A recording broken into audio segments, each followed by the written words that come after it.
Hi எல்லோருக்கும் வணக்கம். Big boss season 8 Tamil. So இந்த வீடியோவில் நம்ம இன்னைக்கு 24/7 லைவ் ஸ்ட்ரீமிங்கில் 3 பேர் உள்ளே என்ட்ரி ஆகிட்டாங்க. ஸோ தர்ஷிகா, சத்யா மற்றும் ஜெஃப்ரி. ஸோ அந்த 3 பேர் மேலே என்னென்ன பேசினாங்க அப்படிங்கிறத பற்றி, அதாவது விஷாலுக்கு வந்து ஒரு பயங்கரமான ஒரு இது இருந்தது.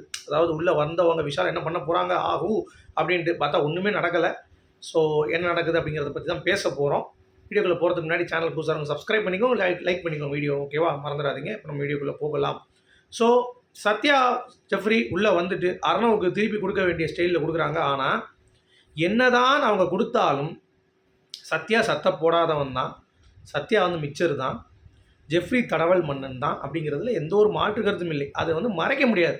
இந்த சௌந்தர்யா வந்து சொல்லிகிட்டு இருக்கு அர்ணவ் கிட்ட, அதுக்கு முன்னாடி பேசிகிட்டு இருக்கு இப்போ லைவில். அதெல்லாம் எப்படி நீ தப்பாக தெரியும்? ஃப்ரெண்ட்ஸ்குள்ளே இப்படி தான் பேசுவாங்க. நம்ம ஃப்ரெண்ட்ஸ்குள்ளே உன்னை தடவி இப்படி தூக்கிட்டு எங்கெங்கே கை வைக்க முடியாத இடத்துல கை வச்சு மடியில் போய் படுத்து உன் பின்னாடி தொட்டுட்டு இப்படியா இருக்காங்க ஃப்ரெண்ட்ஸு. எந்த ஊரில் ஃப்ரெண்ட்ஸ் அப்படி இருந்தாங்க புரியல. இப்போ இருக்க மாடர்ன் ஃப்ரெண்ட்ஸ் அப்போது இப்படி தான் இருப்பாங்களா? எச்சத்தனமா? அதை கேட்குறதுக்கு வக்கு இல்லை.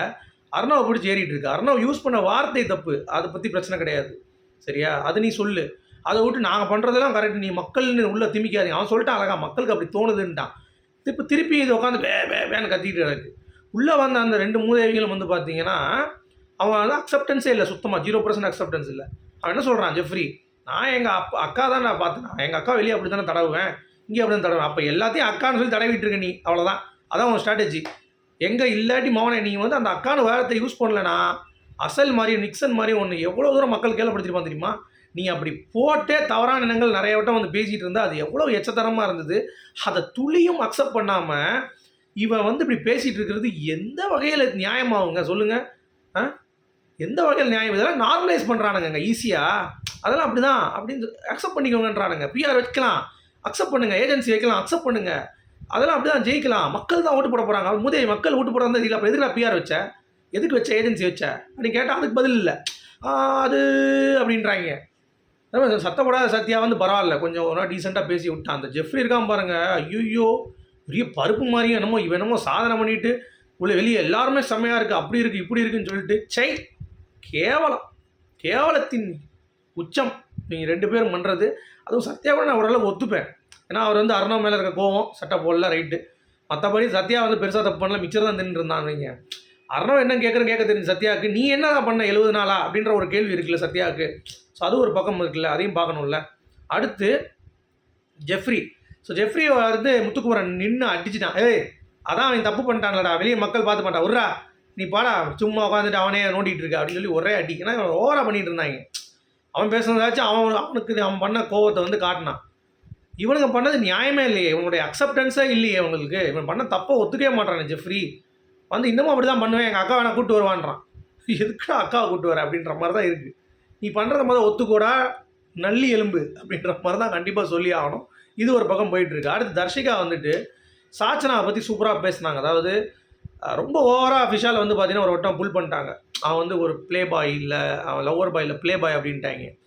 அது உண்மை சில நேரம் கசக்க தான் செய்யும், நறுக்குன்னு உண்மை அது. பட் இருந்தாலும் விஷாலுக்கு அது வந்து ரொம்ப டவுன் ஆச்சு. பட் ஓகே, அது பார்க்கலாமே அப்படிங்கிறதுனால அவனுக்குன்னு ஒரு பர்சனல் இருக்குது, ரைட்டு. அது தர்ஷிகா வந்து பேசிக்கிறேன்ட்டா. திருப்பியும் அப்போவும் வந்து பார்த்தீங்கன்னா சாச்சனா அப்படி பண்ணதுன்னா சாச்சனா அது தெரியாது. ஸோ அதை வச்சு அவங்க கேம் மாதிரி பண்ணிட்டாங்க. தர்ஷிகா வந்து கொஞ்சம் யோசிச்சு பேசியிருக்கணும். நீ பேசிட்ட பிறகு அப்புறம் யோசிக்கக்கூடாது அப்படின்ற மாதிரி சொன்னோன்னா அவளுக்கு இன்னும் ஹர்ட் ஆகிடுச்சு, போய் ஒரே அழுக. அப்புறம் விஷாலை எல்லாருக்கும் ஹாப்பியாக இருக்குன்னு சொன்ன தர்ஷிகா விஷால் கிட்ட ஒரு வார்த்தை கூட பேசலை. ஸோ அப்போ இருந்தே புரிஞ்சுக்கிச்சு விஷால் மேலே அவங்களுக்கு ஒரு மனக்கசப்பு இருக்குது. ஏன்னா அவங்க அம்மாலேருந்து எல்லாருமே நம்ம சொல்லிட்டோம், கேம் வந்து ஃபுல் அண்ட் ஃபுல் ஸ்பாயில் பண்ணது விஷால் தான் அப்படின்ட்டு. இவளும் வந்து அதை வந்து மதிக்காமல், அதை வந்து கேமுன்னு பார்க்காம உட்காந்து 200% எஃபர்ட்டை வந்து 0% எஃபர்ட்டாச்சும் வெளியே வந்தா அப்படிங்கிறது தான் பாயிண்ட்டு. அதை நம்ம தெளிவாக வந்து பேசியாச்சு, ஓகேங்களா?